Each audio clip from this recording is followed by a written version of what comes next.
اس کے بعد وہ بڑا تھوڑے وقت کے لیے آتا ہے اور پھر آ کے وہ چلا جایا کرتا ہے اور بعد والے اس کی ترتیب دیا کرتے ہیں. ایک بہت بڑے نبی آنے والے تھے, ان کی آمد کا پہلے سے اطلاع تھی سارے نبیوں کو. وَإِذْ أَخَذَ اللَّهُ مِيثَاقَ النَّبِيِّينَ, یہ سب سے معاہدہ لیا گیا تھا کہ ایک نبی آگے آنے والے ہیں, کیا تم ان کی بات مانو گے, کیا تم ان کے اوپر ایمان لاؤ گے؟ تو سب نے اس کا اقرار کیا اور قیامت تک آنے والوں کو تمہید باندھ کے بتا دی کہ نبیوں کے بات کے نہ ماننے والے بڑی طاقت اور مال والے بھی تباہ اور برباد ہوئے اور نبیوں کی بات کے ماننے والے کمزور قسم کے کامیاب ہوئے. یہ تمہید باندھ کے بتا دی قیامت تک کے لیے. اور پھر وہ بڑے نبی آ گئے اور انہوں نے قیامت تک کے لیے اپنے زمانے کے اندر ساری ترتیب قائم فرمائی اور 23 سال میں آگے تشریف لے گئے. آنے خلفائے راشدین جو ہے ان کا دور آیا, اس کو تتمے کے طور پر رسول پاک صلی اللہ علیہ وسلم نے بتا دیا, علیکم بسنتی وسنت الخلفاء الراشدین, قیامت تک کے لیے. اس لیے چاروں خلفاء کا جو دور ہوگا اس میں اصول الگ الگ نہیں رہیں اور سب کی ضرورت ہے. دور صدیقی اور دور فاروقی یہ تو بتاتا ہے مزاج شریعت کو اور تقوی کو بتاتا ہے, اور دور عثمانی اور دور علوی جو ہے یہ بتاتا ہے فتوے کو یعنی حدود شریعت کو. قیامت تک کے لیے بتا دیا کہ اگر پکا مکان بنائے کوئی اور اس کے اندر ریا نمود وغیرہ کوئی اور شرعی تقیدات کے خلاف نہ ہو تو پکا مکان بنانا جائز ہے, پکی مسجد بنانا جائز ہے, کئی قسم کے کھانا جائز ہے, بڑھیا کھانا بڑھیا کپڑا جائز ہے.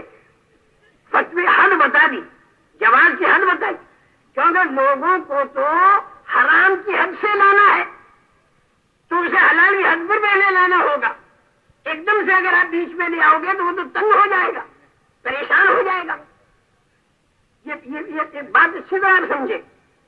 ہم لوگوں کو تو مزاج شریعت پر رہنا ہے اور جو نئے نئے لوگ آئیں گے نا تو ان کو تم حدود پر لے آؤ پہلے بیچاروں کو, اور دھیمے دھیمے دھیمے دھیمے وہ پھر آگے بڑھتے رہیں گے, پھر وہ سادگی پر آتے رہیں گے. اور ہم سادگی کے بارے میں بھی ایک دم سے نہیں کہتے, اگر ایک دم سے تم سادگی پر آ گئے اور تم سے برداشت, لیکن ہم جانتے ہیں کہ 5,000 10 آدمی نے لگا کے ایک علاقے میں کام کیا, پورے علاقے میں فضا بن گئی, مسجدیں بھرنی شروع ہو گئی. مالدار پہلے زکات نہیں دیتا تھا, دینے لگا, اب زکاتوں کا حساب کیا تو سالانہ 20 لاکھ روپیہ زکات کا اس علاقے میں ادا ہونے لگا. وہ کہاں جائے گا؟ یتیموں غریبوں میں جائے گا. اور وہ جماعت پھرنے والی میں خدا کی ذات اور صفات کا یقین پیدا ہوا. ہم کاروبار سے نہیں پلتے, ہم اللہ پالتا ہے. اللہ کے دین کے تقاضوں پر ہم اپنے کاروبار کو تبو کی طرح قربان کرتے ہوئے اللہ کے راستے میں پھریں گے. اللہ کے دینے کے بہت سے راستے ہیں ہمارے سامنے, تو اللہ کے دینے کا راستہ صرف کاروبار دکھائی دیتا ہے. ارے یہ تو ایک صورت ہے اور اللہ مصور ہے. ارے تو صورت سے کہاں جڑ رہا, تو مصور سے جڑ جا. اس مصور کے خزانے میں لاکھوں صورتیں ہیں, پتہ نہیں کہاں سے دے دی. اسے دینے کے بھی راستے بہت سے ہیں اگر وہ دینا طے کرے گا. اور اگر نہ دینے میں زیادہ مسئلے دے تیری, تنگی ترشی میں رہنے میں زیادہ مسئلے دے تیری, تو نہیں دے گا. گھبراہٹ کیوں ہے؟ حضرت عبد الرحمن بن عوف اور حضرت خباب بن الحارث یہ سارے کے سارے اخیر کے اندر بہت مال آیا ان کے پاس, اور جب ان کے مرنے کا وقت آیا ہے تو ہچکیاں مار مار کے حضرت سلمان ہو رہے. اور حضور اکرم صلی اللہ علیہ وسلم نے ہم سے کہا تھا, لوگوں نے تسلی دی کہ حضرت حضور کے آپ صحابی ہیں اور ابھی حضور آپ کی ملاقات ہو جائے گی اور آپ حوض کوثر پر جائیں گے. انہوں نے کہا کہ حضور اکرم صلی اللہ علیہ وسلم ہمیں یہ بتلا گئے کہ ہمیں تو ایسا بن کے رہنا چاہیے جیسے کہ گھوڑے سوار سایہ لینے کے لیے برف کے نیچے ہو. اور دیکھو میرے چاروں طرف ناگ رکھے ہوئے, ناگ یہ کالے کالے سانپ رکھے ہوئے, اور وہ کیا تھا, ایک لوٹا تھا, ایک برتن تھا, 2-4 چیزیں تھی. اس کو دیکھ دے کر رو رہے اور کہ ہاں میں کیا منہ دے کر حضور کے پاس جاؤں. یہ ہے وہ تقوی والی لائن. ہم اس کو فرض بازی کا درجہ نہیں دیتے, لیکن اس قسم کا تقوی جب زندگیوں میں آتا ہے, رسول پاک صلی اللہ علیہ وسلم باری سادگی جتنی بھی آ جائے تو یہ حالات اگر پوری دنیا کے اندر مسلمانوں میں آ گئے, بس یہ خود دعوت ہوگی پورے عالم کے لیے. حضور اکرم صلی اللہ علیہ وسلم دیکھیے سن 1 ہجری سے 8 ہجری تک ہجرت کا کرنا فرض آیا ان کے پاس, اور جب ان کے مرنے کا وقت آیا ہے تو ہچکیاں مار مار کے حضرت سلمان ہو رہے. اور حضور اکرم صلی اللہ علیہ وسلم نے ہم سے کہا تھا, لوگوں نے تسلی دی کہ حضرت حضور کے آپ صحابی ہیں اور ابھی حضور آپ کی ملاقات ہو جائے گی اور آپ حوض کوثر پر جائیں گے. انہوں نے کہا کہ حضور اکرم صلی اللہ علیہ وسلم ہمیں یہ بتلا گئے کہ ہمیں تو ایسا بن کے رہنا چاہیے جیسے کہ گھوڑے سوار سایہ لینے کے لیے برف کے نیچے ہو. اور دیکھو میرے چاروں طرف ناگ رکھے ہوئے, ناگ یہ کالے کالے سانپ رکھے ہوئے, اور وہ کیا تھا, ایک لوٹا تھا, ایک برتن تھا, 2-4 چیزیں تھی, اس کو دیکھ دیکھ رو رہے اور کہ ہاں میں کیا منہ دے کر حضور کے پاس جاؤں. یہ ہے وہ تقوی والی لائن. ہم اس کو فرض واجب کا درجہ نہیں دیتے, لیکن اس قسم کا تقوی جب زندگیوں میں آتا ہے, رسول پاک صلی اللہ علیہ وسلم باری سادگی جتنی بھی آ جائے تو یہ حالات اگر پوری دنیا کے اندر مسلمانوں میں آ گئے, بس یہ خود دعوت ہوگی پورے عالم کے لیے. حضور اکرم صلی اللہ علیہ وسلم دیکھیے سن 1 ہجری سے 8 ہجری تک ہجرت کا کرنا فرض عین تھا تاکہ اسلامی زندگی عملی طور سے کسی ایک جگہ پر قائم ہو جائے. یہ مدینہ منورہ تھا, اس نے سکھانے کے لیے مسجد نبوی تھی. ایک لڑکے نے گیا. اب یہ حالات باہر والے اگر دیکھتے تھے اور وہ مسلمان بنتے تھے, الگ کر دوں وہ لوگ دیکھتے تھے کہ یہ تو وہ نہیں, آواز میں کچھ قسم ہے نہیں مہاجرین اور انصار کی کہ جو پانی کے گھاٹ کے اوپر خاندانوں کو قتل کرنے نہیں والی, ہوتا بھائی صاحب. اور یہ قسم اگر ہلاک والی بنی کہ بھوکوں کو کھلانا, ننگوں کو پہنانا, یہ باقی جو زندگی آئی اس سے نہیں بند ہوتا, وہ اور کوئی نقص ہوگا. یہ مسجد میں کسی اب مسجد میں بند نہیں جائیں ہوتا اعمال بالکل. دیکھے, تعلیم لگاؤ کرتے یا نہ ایمان کی لگاؤ. باتیں اللہ سے ہوتا ہے, رہنے ایسے نہیں دیں ہوتا. بس روحانی پیسوں سے وہی مسلمان بن گئے. لیکن یہ ماحول بھائی صاحب یہ اس سے بند نہیں ہوتا. مدینے کا اور مسجد نبی کا ماحول, اس میں پوری دنیا کا حصہ. آپ تو عالمی نبی ہے اور 23 سال میں دنیا کا پردہ فرما جائیں گے, تو پوری دنیا کے بستے والے انسانوں کو جہنم سے بچانا اور ان کو جنت والے راستے پر لانا, اس کا کیا کیا جائے؟ اس کے لیے حضور اکرم صلی اللہ علیہ وسلم نے یہ انتظام فرمایا کہ بھائی اس پاکیزہ ماحول کو لے کر جماعتیں باہر جائیں. چنانچہ صحابہ کے جتنے سفر دور نبی, صدیقی, فاروقی, عثمانی, علوی, یہاں تک کہ آگے جا کے حضرت معاویہ رضی اللہ تعالیٰ عنہ کا دور, اس میں جتنے بھی سفر صحابہ کے ہوئے, مسجد نبوی والے ماحول کو متحرک کر دیا.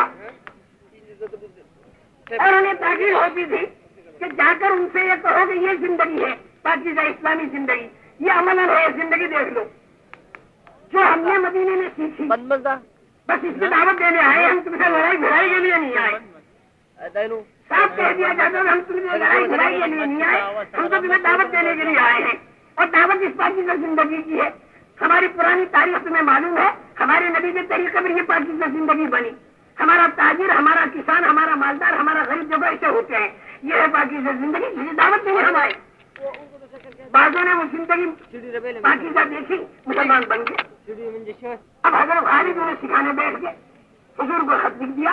رسول پاک صلی اللہ علیہ وسلم فرمایا کہ نہیں, آگے بھی تو لوگ جہنم میں جا رہے ہیں, ان کو بھی تو جنت میں لانا, ایک جگہ تم سکھانے وہاں بیٹھ جاؤ گے تو کیسے ہوگا؟ لیکن میں سکھانا بھی تو ضروری, اس کا انتظام یہ کیا کہ خالد تم کو چلے آؤ مدینہ تاکہ ہم تمہیں دوسری جگہ بھیج دیں. لیکن وہاں سے جماعت نکال لا, فبشرہم وانذرہم واقبل ولیقبل معک وفدہم. وہ جماعت آ گئی مدینہ منورہ. اب مدینہ منورہ میں جو وہ جماعت آئی, ایسی جماعت اور بھی بہت سی آتی اور تھی. کن نقص ہوگا کہتے تو ہیں اس سے مدینے بند ہو والے جو جاتا ہے. تھے نا, وہ ان کو کھلا کر اور دین سکھاتے تھے. ہر ایک کا ذہن یہ تھا کہ جان مال قربان کر کے اللہ کے دین کے تقاضوں پر لگایا جائے. مکے والوں نے پورا چھوڑ دیا دین کے تقاضے پر, مدینے آ گئے. بازے پورا لے کر آئے, بازے پورا چھوڑ کر آئے. مدینے والے بلانے گئے تھے کہ تم آ جاؤ, کیونکہ رسول پاک صلی اللہ علیہ وسلم مینا میں حاجیوں کے قافلے میں مختلف قبیلوں سے کہتے تھے کہ میرے کو کون لے جائے گا تم میں سے, کیونکہ میری قوم تو میرے کو مانتی نہیں, اور یہ ہے اجتماعی زندگی, تو مجھے کوئی ٹھکانا دو, کوئی خاندان میرے کو ٹھکانا دے تاکہ میں اجتماعی زندگی قائم کر سکوں. کوئی تیار نہیں ہوا, مدینے والے تیار ہوئے. اب مدینہ منورہ میں جب سارے آئے تو مدینے والوں نے سوچا کہ ان کے کھانے پینے کا کیا, کہا آدھا ہمارا لے لو. مکے والوں نے کہا کہ ہم تمہارا آدھا لینے نہیں آئے, تمہارا آدھا لینا ہوتا تو مطلب پورا چھوڑ کے کیوں آتے؟ ارے ایک کام ہے خدا کے دین کا, اس کی وجہ سے ہم آئے ہیں, تم بھی اس کے اندر لگو اور ہمیں بازار کا راستہ بتا دو، ہم اپنا کاروبار خود کر لیں گے۔ رسول پاک صلی اللہ علیہ وسلم کی سفارش پر پھر تیار ہوئے آدھا دینے کے لیے، آدھا لینے کے لیے، آدھی زمین دے دی۔ حضرت ہم تو حل چلانا جانتے نہیں، مدینے والوں کا حل ہم چلائیں گے، آمدنی آدھی ہماری آدھی تمہاری، دین کا کام سب کا پورا۔ اللہ نے برکت دی، بنو نذیر کی زمین آئی، خیبر کی زمین آئی ہری بھری۔ رسول پاک صلی اللہ علیہ وسلم نے فرمایا مدینے والوں سے کہ بھائی یہ زمینیں تم لے لو، اللہ نے برکت دے دی۔ انہوں نے کہا حضرت یہ زمینیں ہم نہیں لیں گے، ہمارے بھائیوں کو دے دو جو گھر چھوڑ کر آئے مہاجری۔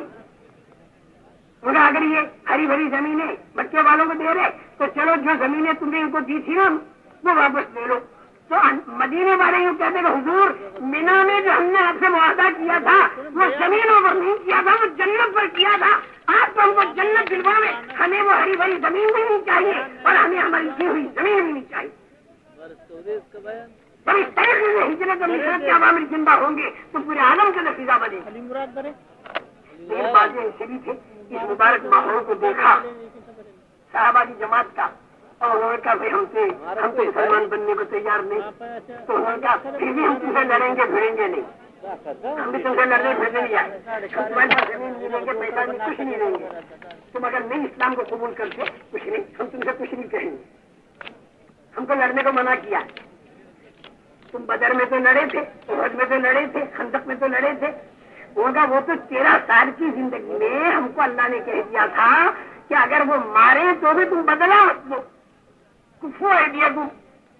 مدینے جانے کے بعد ہمارے اللہ نے اتنا کہہ دیا کہ بھائی اگر وہ تمہیں اب مارے اپنا بچاؤ کرو، تو ہم تو اس بچاؤ کے اندر بدر احد اور خندق میں گئے، وہ تو ہمیں تباہ کرنے کے لیے آئے، ہم تو اپنے بچاؤ میں گئے، اور آسمان سے اللہ کی مدد آئی، وہ مدد آسمانی ہمارے ساتھ ہے۔ ایسے باقی کی زندگی اگر تمہیں باقی کو زندگی نہیں لیتے اور خدا کی طاقت کو تسلیم نہیں کرتے تو پھر تمہیں سرنگو بن کے دنیا میں رہنا چاہیے۔